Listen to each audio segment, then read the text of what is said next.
All right, welcome into the show here on this Monday, probably Tuesday by the time you're hearing it. I'm Zach here, joined via phone call by my pals and partners, Brady and Reed. Fellas, how's it going tonight?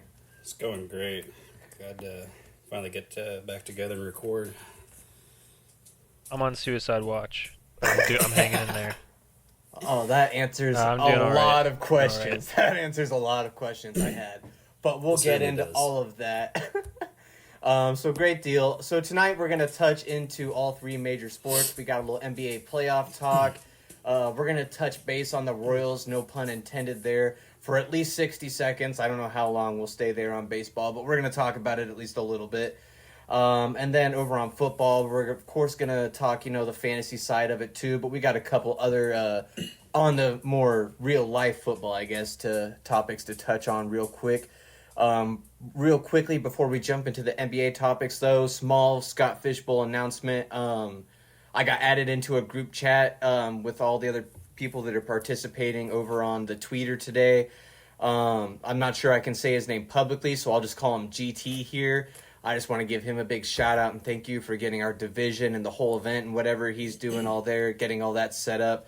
I know just being the commissioner of a Dynasty league or even a redraft league can be a lot of work sometimes. So I can't imagine what putting together a whole event like this is, getting people all across the state of Kansas, I'm sure Missouri, I'm sure that probably some of the other surrounding areas there too. So I'm sure it takes a lot to do, and I appreciate that. If you were listening to this, my guy. But other than that, not a lot to report. Not a lot to report on that front, on the Scott Fishbowl front. So we'll just go ahead and jump into the NBA here.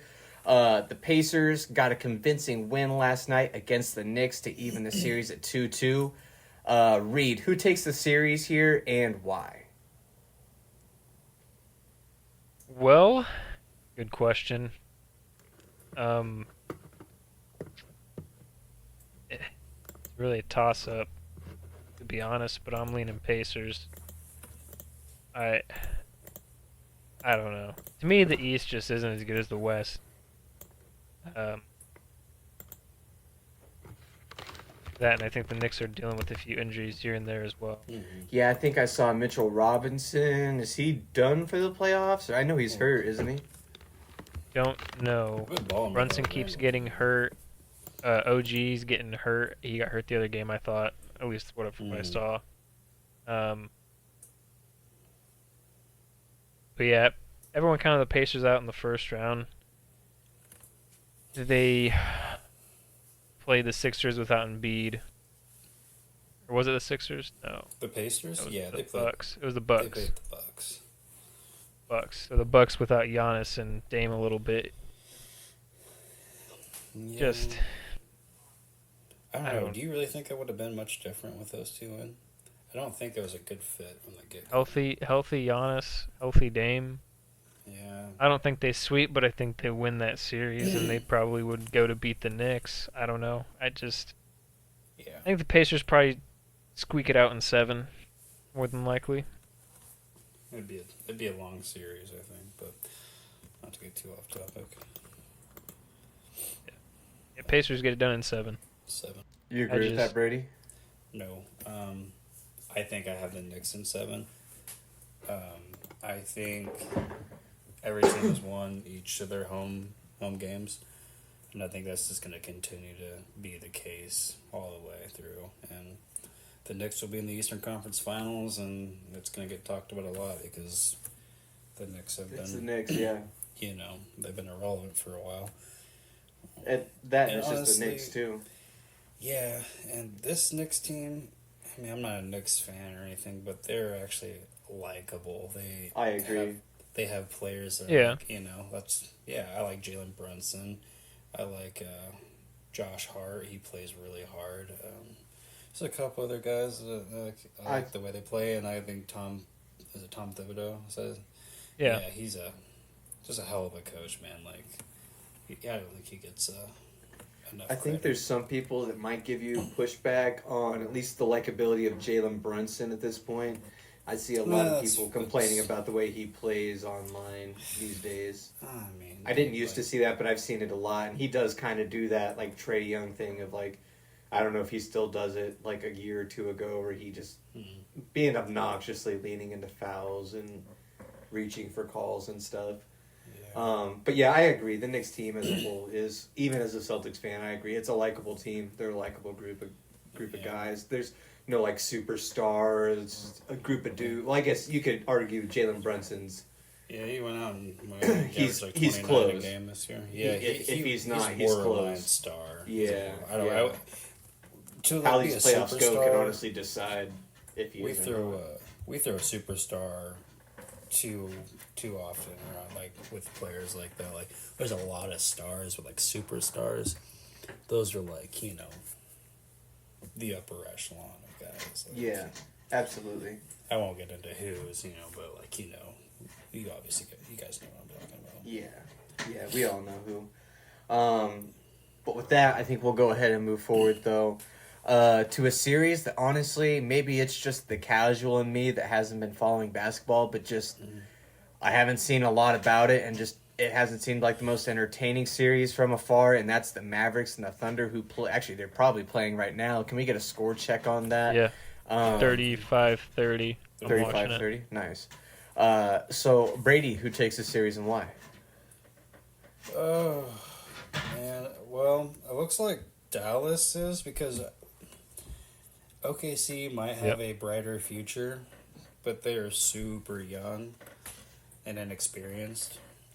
And Luka Doncic, this is his like third or fourth postseason run, and he knows what it takes to win, and they just have a lot of offensive firepower.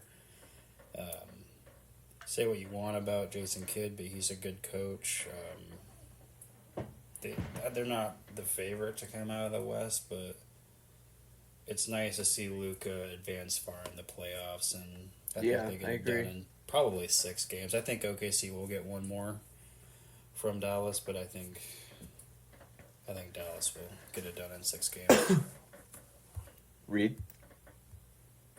It's going to be. I said it going into the series. It's going to be Dallas. Okay. Probably 6 games. I'd like it to be over in 5. The sooner the better. Well, for your sake, you hope it goes longer. If the T-Wolves get a long series, you want to play a well-rested team. Mm-hmm. I just want Dallas to win. Fair enough. But experience, is going to be huge. I think next year Thunder will be way more formidable in the playoffs. Mm-hmm. Probably pretty dangerous. I'm sure they'll be favorites to make the Western Conference Finals next year. Oh, not get too off topic. How about the Spurs having 2 top 10 draft picks? 4 and 8, right? Nice. Yeah. They might package him Pretty- for a star player too. That would probably be the smart thing to do, honestly, the way a lot of NBA drafts go. Mm-hmm. How about the Pistons having the 5th pick? That's Fucking Detroit. Sucks for them. Fucking Yeah. Detroit. Abandon the fandom, man. Leave. Yeah, Leave if you yeah. can, Pistons fans. Dude, ever since the Chauncey Force that team to move. Hamilton days, they've been bad. Just so bad. Force that team to move. Abandon ship. We're supporting them. Yeah, it's definitely bad there for the Pistons. Yeah, it definitely is. Going forward here, though, my Celtics are up 2-1. 3-1 Donovan now. Mitchell. 3-1. Yeah. Okay, nice. Mm-hmm. Yeah, I didn't even think about that. Playing today. I was looking at my Barely notes I had scraped by. typed up already. But so 3-1. I guess Donovan Mitchell didn't play tonight. I don't know if he'll Or be Jared back. Allen. Yeah, if he'll be back for the next game, or either one of them will be back for the next Honestly, game. Do I have anything to worry about here, or is this a lock No. at gentleman's sweep here, guys? Probably a It should Easy be a cruise to the lock. finals. There should be a lock for a gentleman's sweep. The Cleveland Cavaliers are a very young team. If Yeah. Cleveland is smart, they should trade Donovan Mitchell away, because he's just not. He doesn't have what it takes, and also I think he wants to play for the Knicks. So I'm over the Donovan Mitchell experience. I would just trade him for draft picks and keep building that young core. But yeah, no, the Celtics should get it done in 5 games. But Celtic. There's no reason why the Celtics shouldn't be favored even against whoever comes against the Pacers and Knicks. I think roll against either one of them. As much as you're down on your Celtics. Yeah, I mean, and I do get pretty dramatic about the Celtics, but Yes, you do. Yes, you do. that I mean, That's I a also Boston I don't sports I fan, don't yeah. follow. Yeah, that is the Boston sports fan in me, the spoiled Boston sports fan in me. spoiled It's brats. rough out here. Yeah. What are the Bruins at right now? I think the Bruins, they were in the Stanley Cup. I'm pretty sure, weren't they? I'm gonna type them in. I was wasn't it planning last on year? talking I think hockey. they're still in play. I don't think they got to the Stanley Cup yet because it's around the same time as the finals. They're playing the Panthers right now. Is it already the Stanley Cup final? I don't know, but the Panthers are leading the series 3-1, so it doesn't really matter what Let it me is. see here. They're in the second round right now. Okay.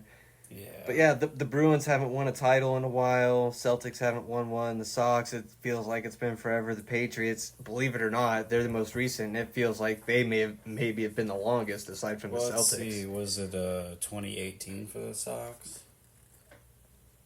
Yeah, and I think the Patriots was at 2019 or 2018. It would have been the year before Tom left. He left on a Super Bowl win, right? Against. No, he left on a pick six against Tennessee, Oh, okay. I believe. So it would have been 20 was the team. or 21, right? No, who the fuck? No, because Chiefs won 19-20. Was it I'll just look it up here. 18-19? Yeah. I think it was Well, 2018-19 season, I think. Super is when Bowl. it Yeah, was. 2019. It was 2019 against the Rams. So Super Bowl, that was like 13-3 or something like that. yeah, was yep, 13-3. Yeah, that was a shit show. I remember watching that at Reed's God, or over that at Reed's mom's, I guess. Yeah, that was Yeah. that was a fucking shit show of a game, you know. And it was such a bad game. Brady, I think you were actually there too, because I remember Reed's stepdad put on Stone Temple Pilots live at halftime, because the halftime show was stupid as fuck that year, and it was even rolling into the second half, and none of us were mad about it because the game was that terrible. We're like, all right, yeah, we can do another song or two. Yeah. I don't remember Yeah. if I was there or not, but yeah, no, that Super Bowl was one of the worst I can remember anyway. Yup. But yeah, it's Yeah. getting back on topic though. It has been rough, so hoping for the Celtics to get the job done here, but I suppose we will go ahead and move forward here to our last NBA series. We have the Nuggets and the T-Wolves tied at 2-2. The T-Wolves start out the series 2-0 and have lost the last two games. So Reed, I know you mentioned you were suicidal earlier. So I'm gonna assume the worry meter here is at a full 10, maybe even beyond that. Sound Tipping the the scale. No, it's fine. T-Wolves are playing We're gonna the edit that defending in. We're gonna edit that champions. sound in. Some Lauren sounds into the show. No, they're playing the defending champs, and the theme will continue of they'll win their away games, which means Wolves in 7. You know, they'll just keep winning in Denver. heard it They're about here to go first. win Game 5, lose Game 6, win Game 7. You know how it goes. No, I don't, but Yeah. I got Um, Nugs in 6. I wish it wouldn't have got here, but it should be interesting. We got ourselves a series. It's been a lot of fun, except for Game 3. Game 3, I actually quit watching on the TV and switched to my phone so Jasmine could watch something else. I said this doesn't deserve to be on the TV. I said this is gonna go on my I've phone. been there, man. I've been there. I don't want to This is- expose you to this I disappointment. feel like this Yeah. is your first real deep playoff run where you're really getting the roller coaster of the emotions of really playoff The basketball. title run, yeah. Yeah. Yeah, And let me tell you, dude, there is nothing more stressful than this shit. I dude. know. I swear to God, dude. I mean, I've stood the entire time watching basketball games, just like, yeah, you know, I stood most of Game 4. yeah. It's just no reason. It's just, and then you're yelling and shit. Oh, dude, it's crazy. But Yeah, it's awesome. As much shit as we give you, it's awesome Yeah. that you get to Game experience 5 it. So. tomorrow night, 9:30. Tomorrow, 9:30. Yeah. Yeah, And I guess should we'll be a take good time. the 3-2 lead series. And also, I didn't. I wanted to bring up a little fun stat here, but the Boston Celtics have more championships Yes. than the Timberwolves have winning seasons. Yes, I would have forgot that if you hadn't. So, why are you telling someone who knows that the Timberwolves have the second worst all-time record in NBA history? I just wanted to bring it to everyone's attention that wants to listen to this podcast, but also wanted to remind you too. Just rubbing it a little bit more. I just want to. It's like, hey, by the way. By the way. All right. All right. Well, I think we piled on Reed enough here. No, but really, though, much respect to his Wolves, and Yeah. And honestly, I do like Anthony Edwards. It's pretty hard to root against the guy. I do like Jokic more, and I am honestly not even trolling Reed. I am rooting for the Nuggets just because I kind of like them more. But I would not be disappointed to see the Nuggets the Timberwolves in the finals because Anthony Edwards he is that dude, and he's definitely the kind of guy you want to be building your franchise around. So even if this year doesn't go your way, you're gonna be making these kind of runs for a while. As long as you guys do a proper build around Ant, you shouldn't have any problems for quite a while. It should be fun to be a Timberwolves fan for quite some time. Tim Conley's a genius, so hopefully he stays for a long time. Yeah. But someone to look out for that came out of college hurt. They drafted last year is Jalen Clark, best defensive guard out of college last year, and pretty solid interior scorer as well. Bust. Mm-hmm. Yeah, definitely some things to look forward to there. So moving away from basketball, we'll go ahead and we'll touch on the Royals, who are 2-1 in their last 3 series. I will pull up what are they are actually playing right now against the Mariners. They're up 2-0. Yeah, I do know. Oh, 2. Yeah, okay. Yeah, The MLB Network. Okay, this is off topic, but the MLB Network and the NFL Network, I hate their apps and the notifications they send. They are so fucking stupid, especially the NFL app. It's like a former NFC East second round pick who played 3 seasons for this random ass team is now on the move to the AFC West. It's like, bro, just tell me who's going where. I don't need all of this that shit actually triggers me and gets me mad every time, and I'm like, why do I still have this freaking app on my phone? Yeah. But anyways, the Royals are down 2-0 off a home run from Luke Raleigh.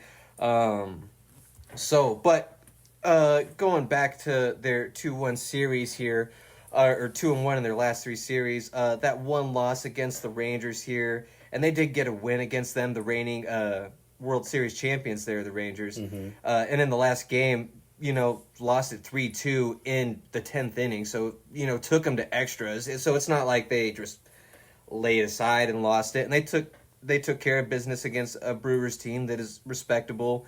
And, in a 4-game series against the Angels, got a 3-1 series win, as they should have. You hope for a sweep against a team as bad and as hurt as the Angels, but 3-1, you can't complain about it all, and they, definitely handled their business.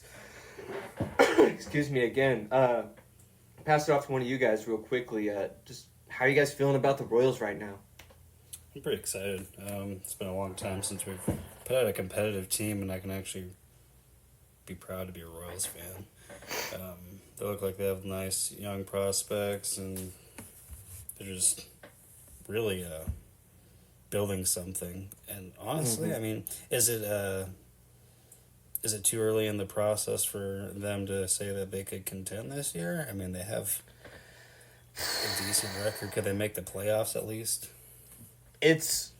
I don't know if it's a tough the division. Season. If it's too early, 2024 is too early to say that, but I think it's too early in the season to say it because, like you just said, it is a tough division. They're 25-17 right now, and that's third in the division. It's very competitive, and it's not like they're 10 games back or anything like that. They're game back. Yeah, they're a half game back, so it's not like they're behind, but. yeah, it's definitely a division that's up for grabs. From the more post All-Star break in July, but Yeah. it's nice to see. I think they're at least going to be a 500 ball club, and I don't know a team you if can I root have for. faith in Minnesota to last all year. I mean, they might. You never know, and I'm not going to pretend to sit here and talk about like I know baseball that well, but like Had a nice win streak. I there. definitely have the faith in Cleveland because it's just Cleveland always does. Yeah, Cleveland baseball does their thing, They really do. Yeah, but the Royals look good, and the rotation is nice. One of the best starting rotations in the league. They could use some bullpen help. And other than that, I mean, you got a good defense. Bobby Witt's a Gold Glove contender. Michael Garcia's, over there at third. He's, a top tier defender. They got great defense. Salvi's taking great steps forward behind the plate. Got good defense in the outfield. Just get a little bullpen help maybe at the trade deadline, and if the offense could get going a little bit, and we've seen sputters of it here. There's some games here, where they put up a good chunk of runs here. Just some inconsistencies there, and some guys like Hunter Pence, kind of struggling to start the year. Getting a guy like him going would be really big for the Royals. If he gets going, that would be huge because Bobby Witt's doing his thing. MJ Melendez, I feel like he started off a little slow, but he's getting back on track and kind of finding his stride, which is big. Definitely some nice things to look forward to for the Kansas City Royals. Definitely very exciting. Yeah, I would like to add, it would be fun if they make some noise, make the playoffs. Be tons of fun. Looking like the Twins, division rivals, might be doing the same, which would be pretty cool. Mm-hmm. Yeah. I went to Twins Royals game last year in Kansas City. It was a lot of fun. Twins fans travel well. There was a lot of them. Yeah. Would definitely like for both teams to keep playing well and maybe go check out a series this season whenever they come to town. Yeah, it would be. But they are currently down 0-2 to Seattle, top of the third. Yeah, we just mentioned that home run from. Unlucky. Yeah. Yeah. Yep. But it's still early in the game, right? What are they in, like the third inning? Yeah. Top of the third. Top one of the out. third, 2 outs. No biggie there. Oh, is it 2 outs? ESPN still says one here. They're slacking, but I guess right there we can go ahead and call that our baseball talk for the night, and move on forward to our first NFL headlines here. I guess some funny and some in other ways not funny, but also just ironically like kind of funny. We'll start off here with Malik Neighbors. Him and Jaden Daniels. I guess more so Malik Neighbors calls off the rookie of the year bet that they had between each other. I don't feel like that's because of a gambling policy with the NFL. I feel like that's because air quotes Daniel Jones, but I think that's just more fuel in the fire for my guy DG the General Jones. Well, that's my guy. I think a lot of it, if they really did bet, and just like how often does a wide receiver beat out a quarterback? It's hard, and also the DG effect. But dude, I don't know, man. Like if Daniel Jones. Why do we call him healthy, DG? I don't know. It's just so fitting for him. Like his initials are DJ.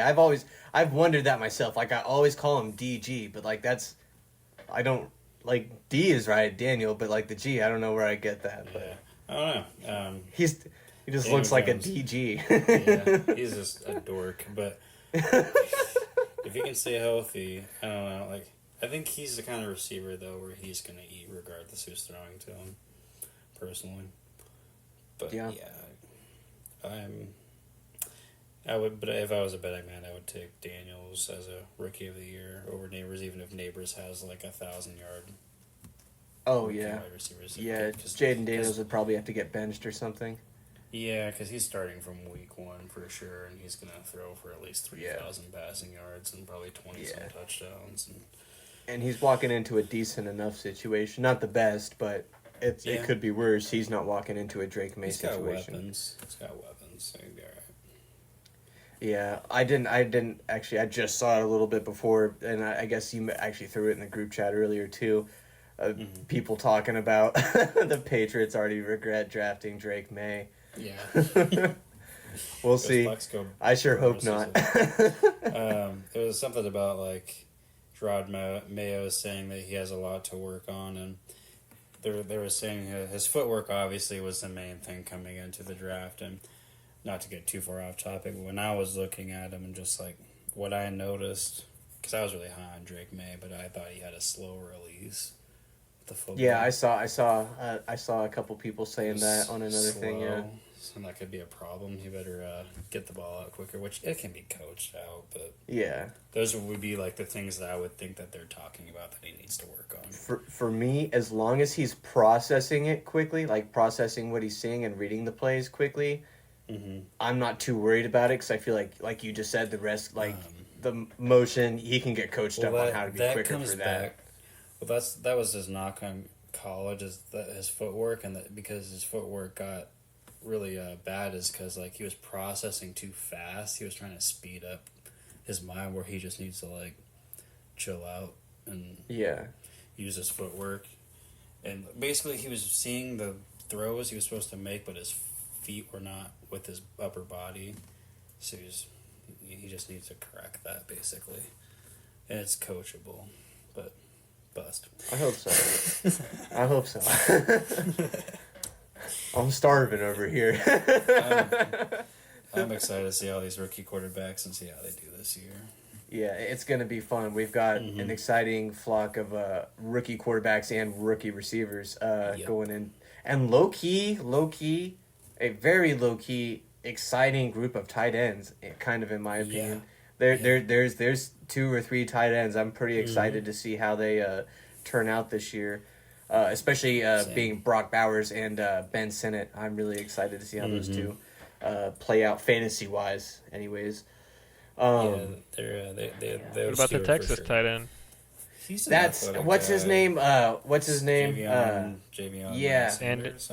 Sanders, yeah. That's the other guy I was thinking of. I haven't heard as much about him, so I'm not as high on him, but he's a Texas guy, so I mean, I'm certainly Went to the Panthers, I think, right?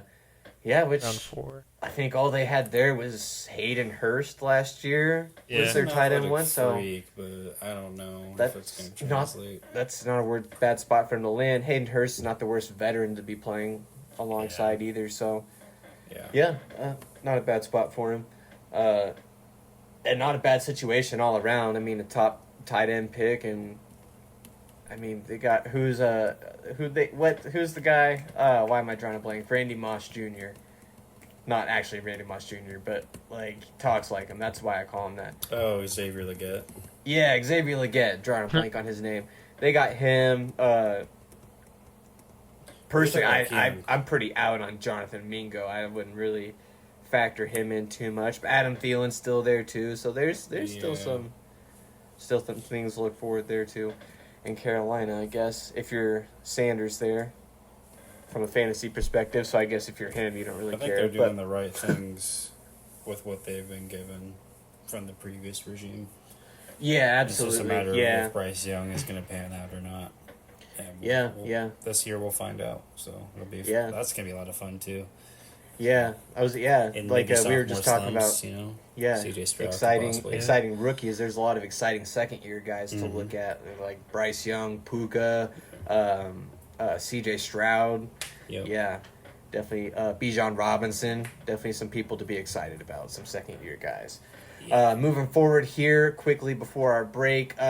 Today, Jared Goff did sign a massive deal. What was it worth? It was like a 4-year. So it's $212 million over 4 years. Sheesh. 53. So I'm getting it all. Where does that rank? Second highest per year annual. Oh man.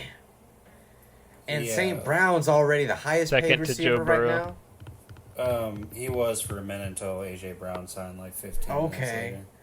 But still, Jeez. Oh man. I believe I saw something the Lions signed for like a combined $414 million. Yeah. 444 million. Of that Oh, 212, though, of that 212, 170 million of it is guaranteed. Holy shit. Got paid. Okay, Yeah. Yeah, he did. man, he had a Gosh.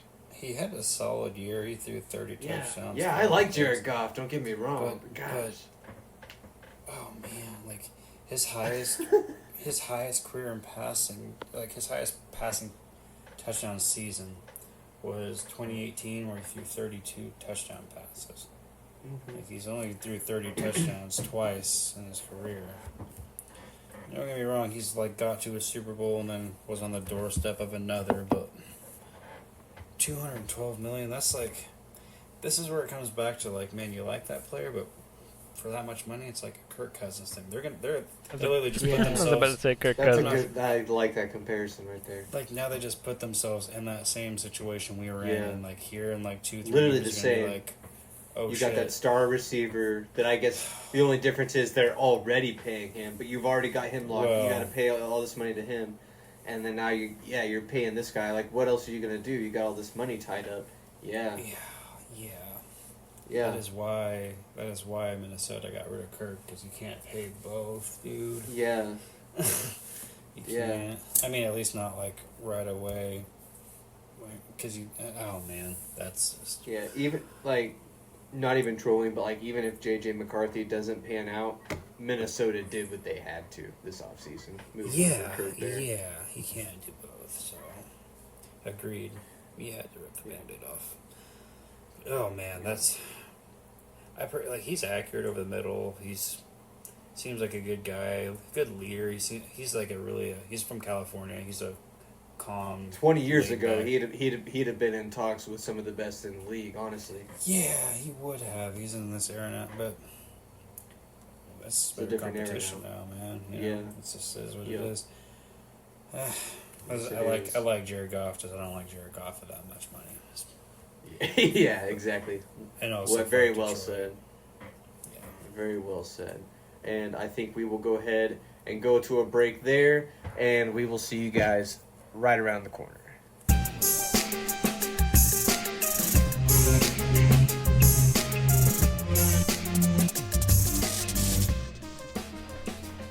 All right, and we are back here on ZBR, ready to get into some fantasy football talk.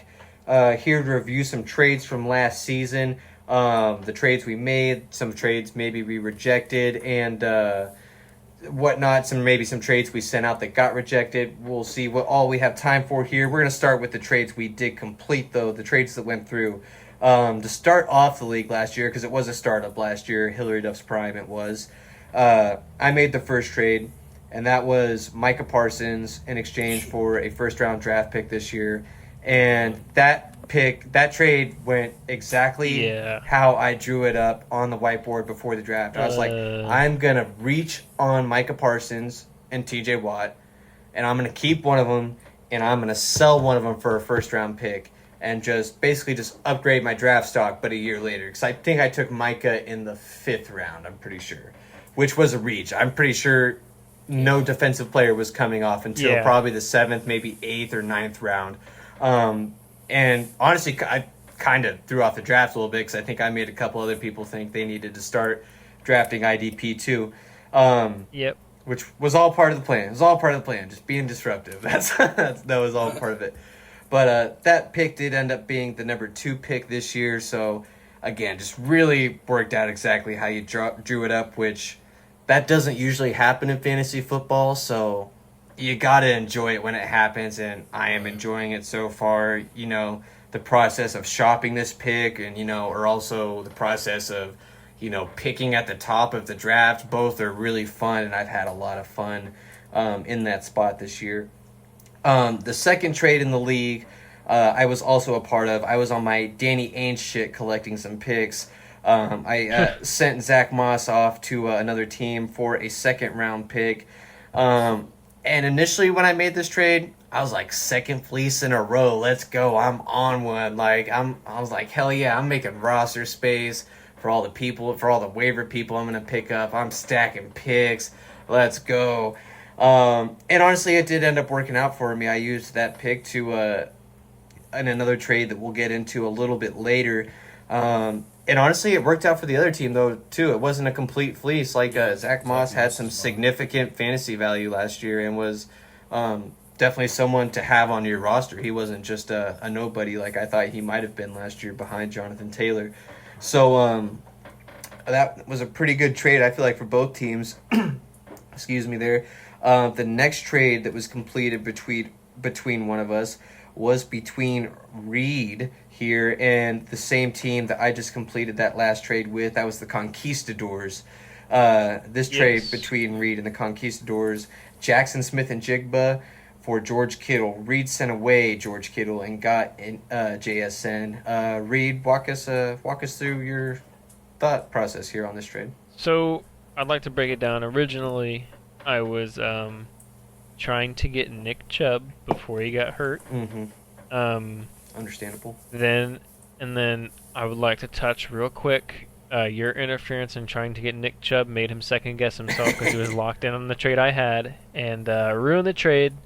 I didn't get Nick Chubb, which some might say, well, that saved you. Well, no, because I still want him long term regardless.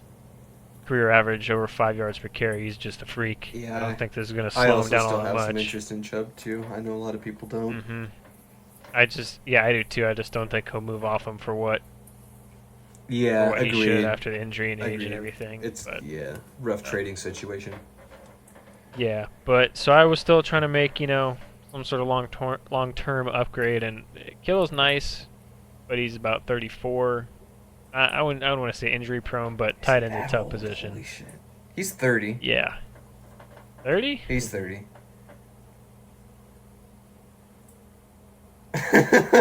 Dramatic I thought he was 34.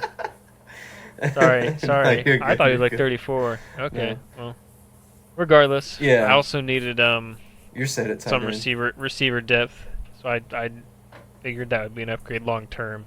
Tyler Lockett's not going to play forever in DK. Yeah.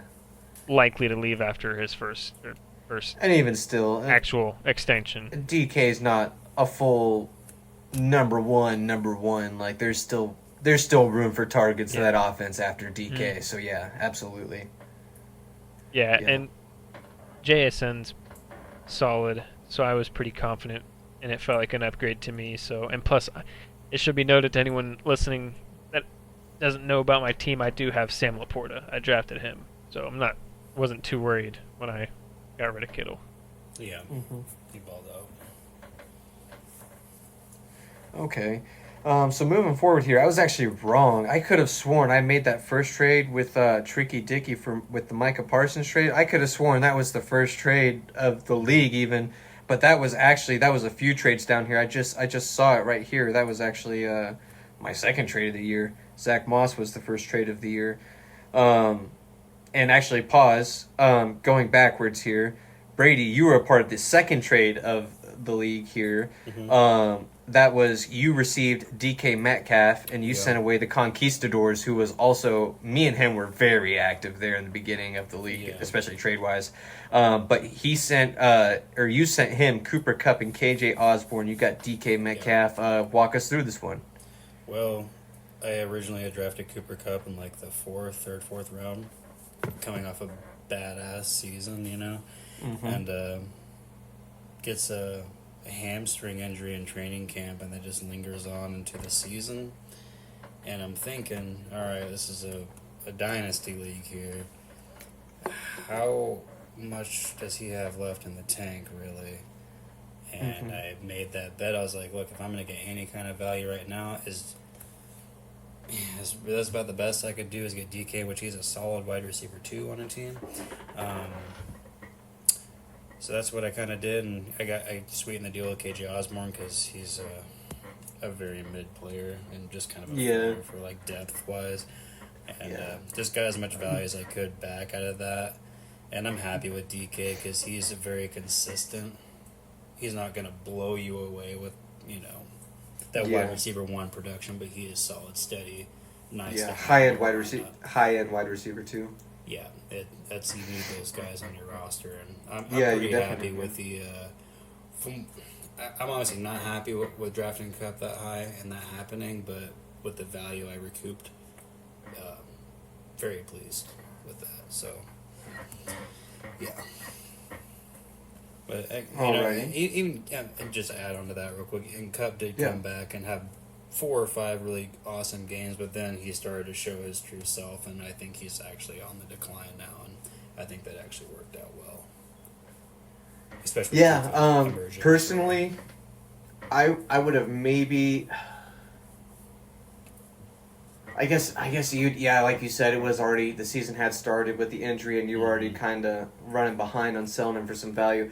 I think you might have been able to get a bit more than DK Metcalf, but at the end of the day, it also nothing's guaranteed in fantasy, and you got to take. Sometimes you got to take what you can get. See, that was the game I was playing. I was like, could I have got more value if I waited for Cup to have potentially those 5 awesome games? But who knows? But what if he didn't have those games? Then I would have had nothing to sell him for. That's the game I was playing. What if it comes out? Yeah. And thankfully it wasn't. What if it comes out that like that injury last year was something that was career, like that was the end of his career. Like, he's done basically. So that's kind of you'd have just been screwed. Yeah, I knew I could have got more if I played that game and it worked out. If you really pushed it, but I think at the end of the day, you made a really good and a really smart trade there. Definitely. Yeah. Moving forward here, the next trade in the league was actually between myself and you, and potentially it might have been the first blockbuster trade of the league. I sent away Daniel Jones I received Daniel Jones and Breece Hall, and I sent away Dak Prescott. And as happy as I am to have Breece Hall, and I definitely need him on my roster. Probably RB1 for me this year. I'd definitely say you probably won that end of the trade, at least last year. We'll see about long term. But I would say for last year, you probably won. But not because of Daniel Jones's production. We'll get into why that ended up becoming fair later. But Also, the kind of game I was playing, like at that point, I'm like, all right, I'm sputtering early in the year, and it's probably going to be like a long term build here. I kind of focus more on like position that's going to last long term. Not saying Breece Hall isn't a great fantasy watch. He's one of the top running backs you should have on your roster, but. Like if I'm going to rebuild, I'm going to do it with quarterbacks. Yeah, you're not doing that with running backs in a dynasty league. Right. Yeah, so absolutely. That's kind of the game I played there, and it worked out for both of us, I think. Yeah, so. I agree. And with the strategy you were employing last year, you were going tanking. I think that's the right move. Go quarterback. Get that because which most of my trades kind of showed later on. Building around running backs in a dynasty league, and if you are, I mean, honestly, you kind. No offense to the homie Ty, but you kind of see where that gets you. Big trouble. So, like I, not to get too off topic here, but I follow a lot of seasoned fantasy players, and a lot of people like if you're building around running backs, you're in trouble. You should look at running backs in dynasty like a redraft, as far as value goes. Damn near. Except for a few of them, I agree. Yeah. There's a select. And I hear a lot of the same talk. Yeah, I hear a lot of the same talk. Yeah, absolutely. Once they turn 27, ditch them. What they say. Well, actually, before that, honestly, so you can get your value, because no one's gonna want them when they're 27. You hit 25, you're like, all right, get the most value I even can, and restart, hit the clock. Like, it's a whole game you play. Yeah, with position. I might have. 2 more good seasons out of Breece. Fuck, I might have half a good season. He has a knee injury history, so he does exactly. So you never know. And they drafted a running back. Look at Todd Gurley. He's not even 30 years old yet, and he's out of the league. Yeah, like 6 years ago. Yeah, absolutely. You never know. But moving forward here, pushing on ahead through these completed trades. Next trade completed in the league, at least between the 3 of us that we're going to go through anyways, was also myself and Brady here. I guess it's too early to say who won it because the draft picks have still been yet to be selected, which is really, what the trade was around. I received CeeDee Lamb, and I sent Brady Michael Gallup, my first round pick in this year. Yep. Is that my first round? No. Yeah, it was your first round. And then I Okay. traded up from that How is that the 6? because I traded How was I up. the 6? Oh, No, okay. you were 8. I traded up Okay. from 8 And to 6 with Vic. okay, that's what I thought. Okay. Yeah. And then also a second rounder, which is turned out to be the 7th round or the seventh pick in the second round. Excuse me. So I definitely won this one, but also at the time, CD had not exploded into what he ended up becoming later in the year. Okay. So So with where our teams are at, yes, it works out really great for you, but it works out really good for me because I want that extra first round pick, and I also get an extra second round pick, so I have a lot of picks in the first 2 rounds to build out my roster. And while CD Lamb is great, I don't know if he's gonna be able to keep that going like at that level. I think he's gonna be solid, but I don't know if he's gonna be exploding like he is like consistent. I think he's going to be a top 5 receiver for at least like the next 4 seasons. There's no real target competition there. He's He got I'm not contingency arguing with the that. quarterback I'm not and with the arguing offense and target stuff. Like, competition. I'm talking about just like well, I mean, I'm saying even fantasy production. I think he's going to be top 5 for at least the next 4 years. You have your fair argument here. I'm just giving my personal opinion that I just like the way I looked at it. I'm like, I think this wide receiver class is so deep that I could just, as of having like a really really great wide receiver one here, I can get 2 really good ones and another one in the Potentially, second yeah. round. You know what I mean? Like build out depth that way, and also it worked out good for you.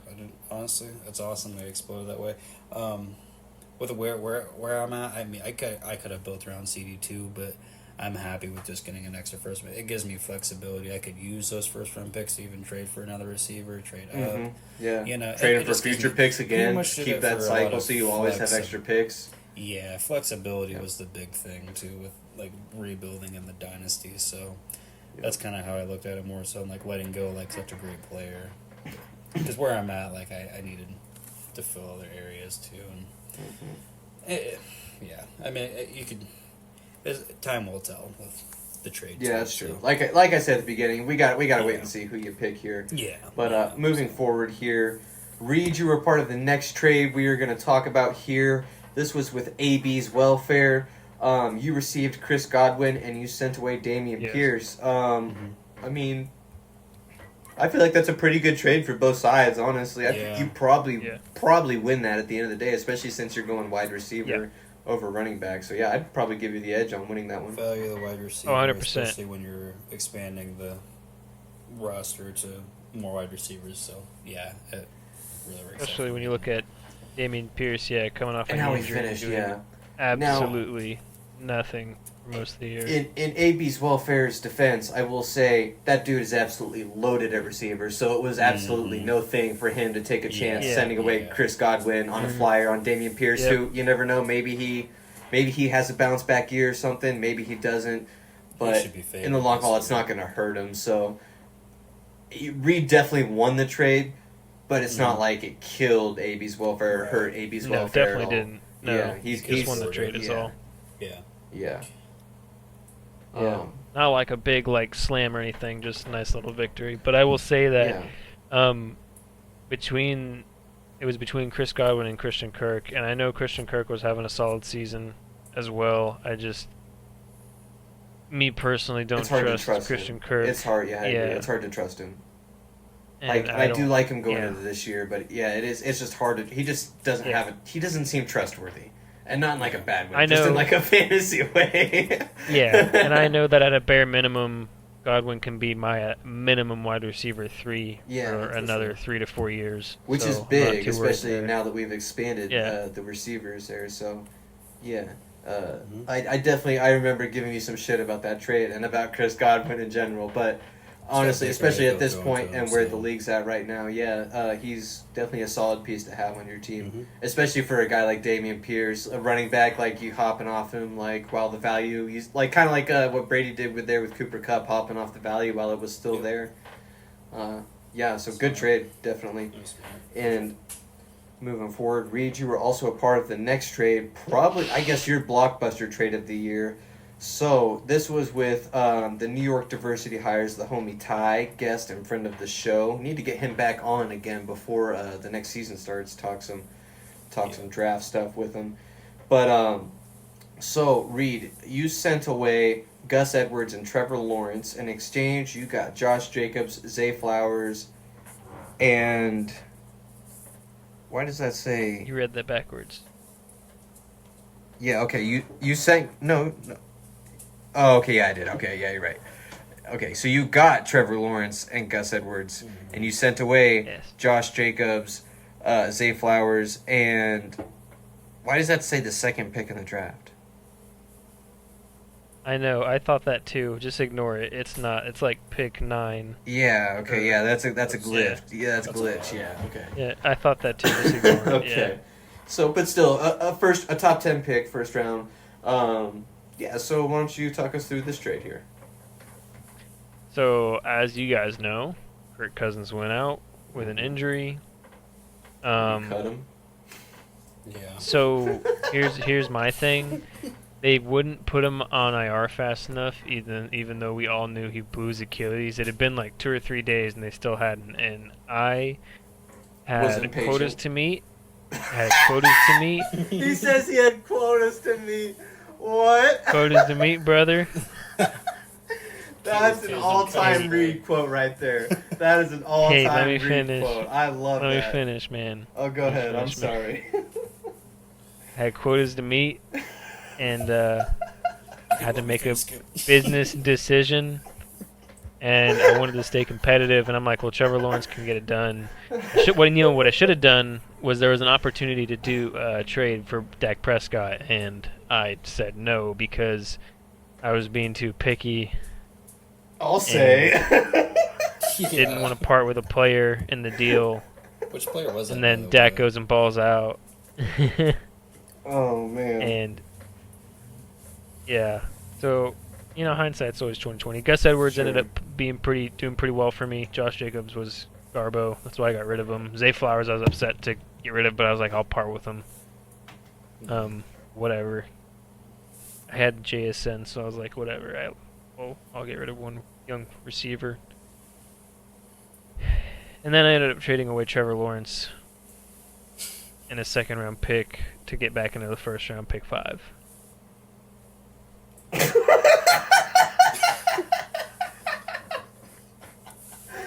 Oh man, that's good shit. So, QB of the future coming soon. Yeah, and honestly though, all trolling aside, because we have trolled you enough on the night. I did see something today about the Raiders in their mini camp so far. Not Gardner Minshew. Aiden O'Connell's been getting all the first team reps. Oh yeah, and has been getting all the attention there. I heard his stats today, and once I heard him out loud, I was like, that's really pretty solid for the amount of games he played. Like, he wasn't awful. Yeah, and for a rookie quarterback, rookie. You couldn't complain at all. Yeah. So that should honestly, I love Gardner, but that should be an interesting QB battle this year. I'm hoping Aiden pans out for my fantasy purposes. Absolutely, yeah, definitely, of course. Yeah, absolutely. So moving forward here, Reed, I'm glad you brought up that trade because it's not popping up here on my screen. Sleeper, get your shit together, man. Come on. Man, all this shit's way out of here. But the last trade I have completed on my screen between any of the three of us. Oh, well, actually, I know that I'm missing a trade out of here because that trade is the result of another trade. So, initially, let me pull out of these league transactions real quick and go over here to trades because I'm pretty sure I saw it on here. Okay. Completed. Okay, so, as part of a playoff push, this going earlier than some of these other trades, as part of a playoff push, I traded for Travis Kelce, who was on the Conquistadors roster, and in exchange for him, for Travis Kelce alone, I sent Jonnu Smith, who was at the time having a serviceable tight end year, Daniel Jones, who got hurt in the very next game he played. And I also sent away a 2025 first, a 2025 second, and a 2026 first. Definitely a bit of an overpay on my part. Especially when you start talking about the draft capital. I think if you give me one of the firsts, I think it's honestly a pretty fair trade and a pretty even trade. You gave away 3 first-round picks? 2, and then a second. Man, that's deep. Yeah. That's but deep. I also... It is what it is. Yeah. I mean, you were pushing for the playoffs. You were right there, so... Yeah. And Travis Kelce, at that point in the year, was tight end 1 and was doing Travis Kelce things. He wasn't what Travis Kelce ended up being on the year. And even though... And in the long haul, even though he wasn't the reason I ended up making a push, it was literally, if you go back and look at, like, about the time I made this trade, that's when I started making my playoff run. And even though I probably would have made the run a lot easier with Trey McBride, who was already on my roster, yeah, I still made the run. So it's like, I can't say that I didn't get the result I wanted at the time I wanted it. So, and honestly, it kind of worked out. I think I'm going to have a chance to trade for Daniel Jones again this year. We all know I'm a big DG fan. I, again, don't know why we call him DG. We need to get that trade in motion. Let's go. We'll see. There's still plenty of time to draft. I'm excited for the draft. But all that brings me back to the trade that I was initially getting to there that made me realize I was forgetting that trade was at the end of the year, this guy, the Conquistadors, he is a big Chiefs homer. We've had Conquistadors on here. That's Victor, friend of the show. Great guy, but a big Chiefs homer. And honestly, right now, you can't blame him. It's a great time to be a Chiefs fan. As much as I hate him, it's a great time to be a Chiefs fan. But loves him some Travis Kelce and traded me the 2025 first-round pick back. Actually, okay, so it wasn't mine because as commissioner of the league, so as soon as the season got over, I put Travis Kelce back on the block. So, I need to get whatever value out of this dude I can. And you got to remember, it's a Dynasty league. It's not redraft. So I was like, I got to get what I can out of this dude right now. Tight ends are starting to become not such at a premium. You got guys like Evan Ingram starting to, look pretty good. TJ Hawkinson, Sam Laporta's out there, Trey McBride. There's tight ends in the league. It's not like a couple years ago where it's Travis Kelce, Step, Mark Andrews, 5 steps, next tight end. So I'm shopping for value, and I just throw him on the trade block, and I'm like, I'm going to be happy to get a late second for this guy right now. Conquistadors, so do you want your first-round pick back? And I'm like, I mean, yes. But as commissioner of the league, I feel like that looks sketchy for me to just, all right, yeah, sure, just send me my pick back. Yeah, that's whatever, and I'll just send you your player back. That's, no big deal. We just swap players for a little while, whatever. I was like, I feel like that looks a little sketchy. And then he messages me back. He's like, okay, well, what if I give you my first-round pick? And I'm like, you know what, fuck it. This dude really wants Travis Kelce, so who am I to tell him no? So I was like, yeah, you know what, yeah. And then if anybody's got a problem with it, then I'll just let you explain it to him that you really want Travis Kelce. I didn't even make the offer or initiate it at all, so it's not even me trying to fleece him. It's just this guy wants Kelce that badly. Yeah. So that I think wraps up the majority of the completed trades we all made. It is getting kind of late here, so probably not going to go through all the other trades. I do want to make one shout out. Or I guess 2 shout-outs to a couple of trade offers. I guess one was a couple of offers that I made that were some trade talks. And then one was just this offer I received that was just from a couple of offers I received from the Conquistadors that were just absolutely ridiculous. And I really want to share these offers because the comedic value on these offers are really fun. So while if you guys want to look through and see if there's any other trades you want to bring up, I will try to get through these offers real quickly. So I will save the Conquistadors for last here. So this first one I want to bring up. So it was late in the season. Joe Burrow was hurt. As we've already established, I was trying to make this playoff push, and I'm like, I need another quarterback. I need a QB3 just so I have that reliability. Excuse me, so I'm not just relying on Kyler. I need that second guy, Joe Flacco, who I had, Bailey Zappi, and some other waiver wire guy. I was like, that's not going to cut it if I want to win the championship. And it actually would have if I'd have just started Joe Flacco. But, so I'm in playoff push mode, and I'm like, fuck it, I'll trade Joe Burrow. So I send Tricky Dicky an offer. 2 offers, actually. And actually discussed multiple offers. So this first one, he rejected. It would have been, I send him Joe Burrow and Chuba Hubbard. In exchange, I get Ty Chandler and Russell Wilson. And he rejected that. I feel like that's a real fault on his part, and he should have really capitalized on me trying to make that push. And yeah.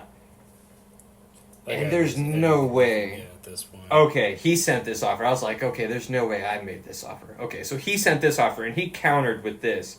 Joe Burrow and Kyren Williams for Russell Wilson and Tyson Chandler. And I was like, yeah, that fat fucking chance, dude. Like, you were already getting, like, the sweetest end of the deal here. And now you want, like, RB2, RB3 in the league right now? And I was like, I want to make this push, but not that badly. Not that badly. Mm-hmm. And I was like, and even that aside, I was like, I need Kyren for the push, so that doesn't even, like, what are we doing here? Yeah. So nothing ended up falling through there. But I do want to mention here some of these trades that Victor sent me. So the first one was he wanted Kyler Murray and Kyren Williams, and he wanted to send me... Oh my gosh, you guys get ready for this. Okay, Khalif Raymond, Noah Brown, and Henry Tuoto, the linebacker, the rookie linebacker from the Texans. And that's it. I got better as it went. It's gotta be a troll. There's no way. No, that was a dead ass offer, and he was like, "Well, I remember I literally laughed at him. I didn't even hit reject right away. I just hit laugh. I was like, "You got to be kidding, bro." He's like, "You got to start somewhere." And I was like, "Oh my gosh!" And so he countered. Not those same 3 guys. This is all. It's not worse, but like comedically, it's even better. So this time, he just wants Kyren. And in exchange, he would have sent me Latavius Murray, Noah Brown, and Henry Tuoto. I'm like, my brother in Christ, I am in a playoff push.